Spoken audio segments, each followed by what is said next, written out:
Picture this: a snowstorm howling across the rolling hills of medieval Europe. Shepherds huddled in ragged wool, their breath turning to ice, their beards frozen stiff. The wind cuts like a knife, the kind that makes your bones ache. And there's no furnace, no electric heater, not even a cabin with tight walls. Just canvas tents, stone walls, and raw survival. Now let me ask you, if it were you, no electricity, no heater, would you last the night? 600 years ago, shepherds faced nights like this and lived to tell the tale. How with grit, with stubbornness, and with a handful of clever heating tricks. Some so simple you could use them yourself on your next winter campout. So tonight, by the glow of this story's fire, I'll share 7 heating tricks that helped medieval shepherds survive fierce blizzards. Stick around because the last one might just surprise you. Let's start with the most obvious but also the most powerful weapon the shepherds had: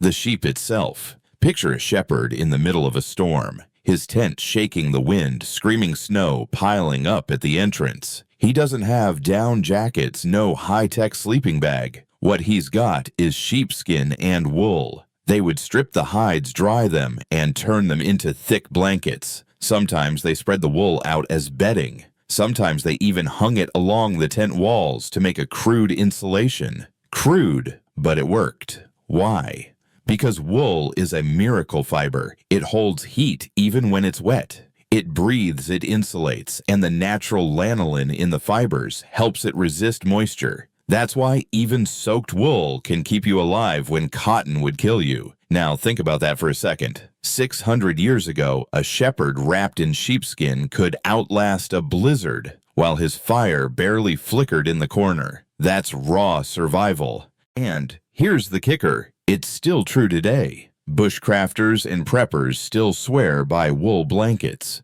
Hunters still sleep on animal hides. Modern synthetics may be lighter, but nothing beats that heavy, warm, old-school wool when the night drops below freezing. So if you ever find yourself in the cold, don't forget what the shepherd knew: wool saves lives. No power, no furnace, just sheepskin and stubborn will. Now insulation is one thing, but what if you can't stop the wind itself? That's when shepherds turn to another trick. Now let's talk about shelter, because fire alone won't save you if the wind is clawing through every crack. Picture a shepherd, the storm raging, snow blasting sideways. His flimsy tent flaps like it's about to rip apart. What does he do? He looks to the earth itself. They would tuck themselves into caves, crawl into rocky hollows, or even dig shallow pits into the hillside. Sometimes crude, sometimes damp. But once you're inside, the wind is cut off. The air goes still. And in that silence, heat lingers just a little longer. That's the secret. Wind is the real thief. Block the wind and your body stops bleeding heat so fast. A shallow dugout, a hollow in the ground. It could mean the difference between shivering all night or actually making it to morning. Think about it. 600 years ago, shepherds without insulation, foam without tarps, used earth itself as their blanket. And it worked. Raw survival carved right out of the hillside. And here's where it connects to us. Modern bushcrafters still use the same trick. A dugout in the forest, a snow cave in the tundra, even a trench scraped out with your boots can give you a fighting chance when the wind's biting. No power, no furnace, just stone soil and stubborn will. But cutting the wind is only half the battle, because even if you have shelter, the fire itself needs to survive the night. And that's where the shepherds used another clever method. Now imagine this. The blizzard hasn't let up all night. The shepherd is huddled in his earth-dug shelter. The wind is howling outside, but inside, he's got a small fire glowing in the dark. But here's the problem. If that fire goes out, he's finished. Striking sparks in freezing wind with numb fingers. That could be the end. So what did he do? He banked the fire. They would push the glowing embers deep under a blanket of ash, cover them just enough to choke the flames, but not enough to kill the heat. And all through the night, those coals stayed alive, smoldering, waiting. When morning came, he didn't need to start from scratch. A quick breath, a handful of dry grass, and the flames leapt back to life. This wasn't just convenience, it was survival. It saved precious wood, and it meant the shepherd always had fire ready, no matter how brutal the night had been. And here's the truth, it still works today. Bushcrafters call it banking the fire, a skill every outdoorsman should know.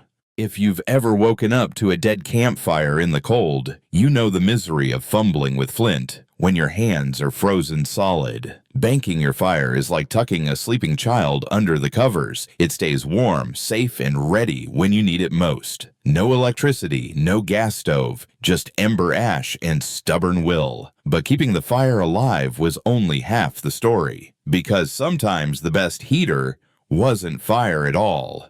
And that leads us to the next trick.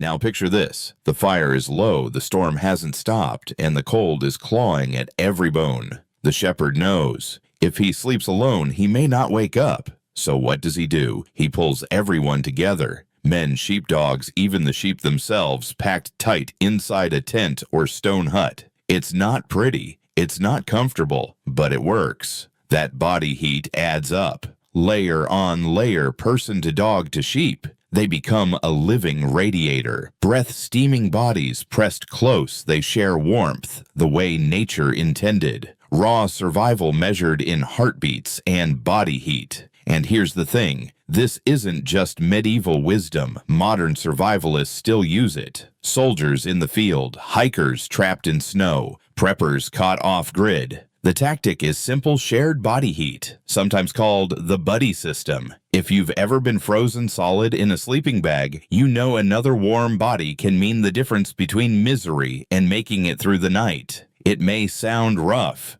It may sound uncomfortable, but when the wind is biting and the fire's gone cold, comfort doesn't matter. Survival does. No power, no furnace, just man-beast and stubborn will. But here's a thought. While body heat can keep you alive, shepherds also knew how to fight the wind itself. And that brings us to the next trick. The storm could strip heat off a man faster than fire could give it back. And the shepherds knew. The enemy wasn't just the cold, it was the wind. Picture this. Snow blasting sideways, stabbing like needles. A shepherd crouches beside his flock, his cloak whipping in the gale. If he does nothing, the wind will steal every bit of warmth his body can make. So he fights back. With stone and wood. They built low rock walls, crude barricades around their camps. Sometimes just waist high, sometimes higher, stacked from fieldstone. Other times branches and brush woven into a fence. Nothing fancy, but enough to break the wind, enough to save lives. That little barrier acted like a shield. The air slowed, the draft dropped, and suddenly, the cold wasn't as deadly. A small fire behind the wall could actually hold its heat. A body wrapped in wool could finally rest. And here's the payoff. It's the same principle we use today. Out in the bush, you can rig a tarp as a windbreak. Hunters stack logs. Hikers drag brush to block the gusts. Because when the wind stops biting, your body stops bleeding heat. It's simple, it's rugged, it works. No electricity, no furnace, just rockwood and stubborn will. But blocking the wind was only part of their armor. What they wore layer after layer was just as important. And that's our next trick. By now, the shepherd has a fire, a wall of stone, maybe even a dugout to hide from the wind. But there's one enemy still pressing in the cold, creeping straight through his clothes. Picture him, beard crusted with frost, breath puffing white into the night, his wool cloak heavy on his shoulders. But under that cloak, a simple linen shirt, thin but smart, because linen soaks up sweat, pulling the damp off his skin. And wool on the outside locks in the heat, layer after layer inside out. They managed moisture before they even knew the word. And that's what saved them from hypothermia. Because it's not just cold that kills, it's wet cold. Damp fabric clinging to your skin, sucking the life out of you. The shepherds beat it with linen and wool. And here's the kicker, we still use that system today. Hikers call it layering. Preppers swear by it. Base layer to wick, mid layer to insulate outer shell to block wind and rain. Same concept, different century.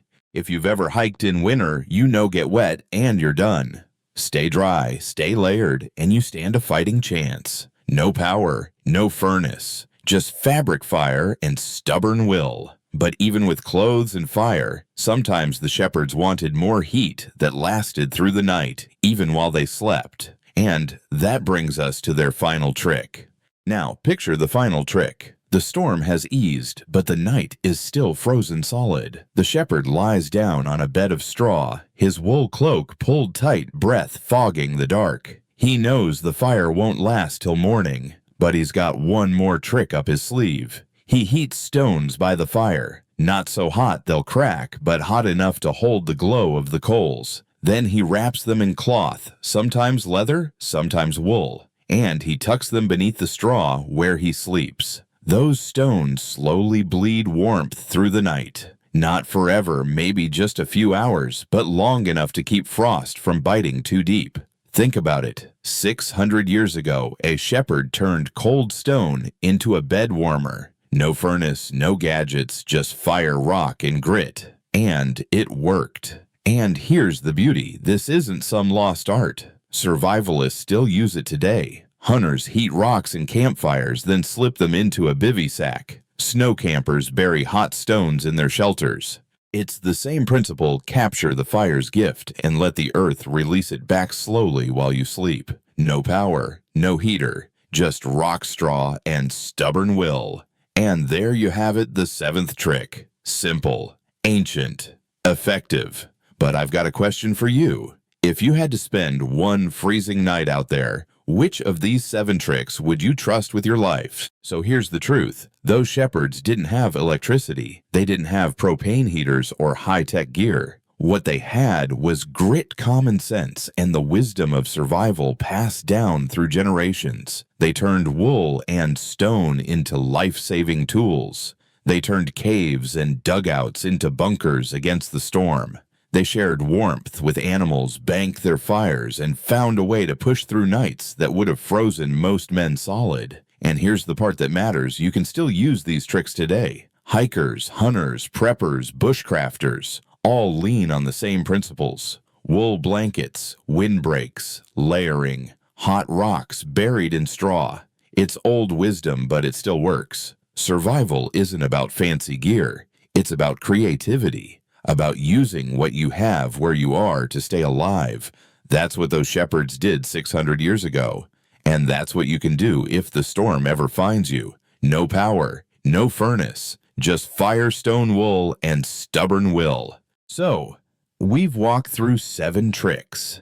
Simple things pulled from stone, wool, fire, and grit. And somehow, 600 years ago, shepherds used them to outlast storms that could have frozen a man stiff in his tracks. Now I've got a question for you. If you were caught in a blizzard tonight, no power, no heater, just raw survival, which one of these tricks would you try first? Would you huddle close to others for body heat, build a stone wall against the wind, or heat up a few rocks and slip them under your bed of straw? Drop your thoughts in the comments. I'd love to hear what you'd put to the test. And if you enjoyed this fireside journey into old survival wisdom, stick around. There are more stories, more lessons, and more tricks to learn. Go ahead and hit that like button, subscribe, maybe share this with a buddy who loves the outdoors as much as you do. But most of all, remember, keep the fire alive, keep the warmth close, keep survival simple.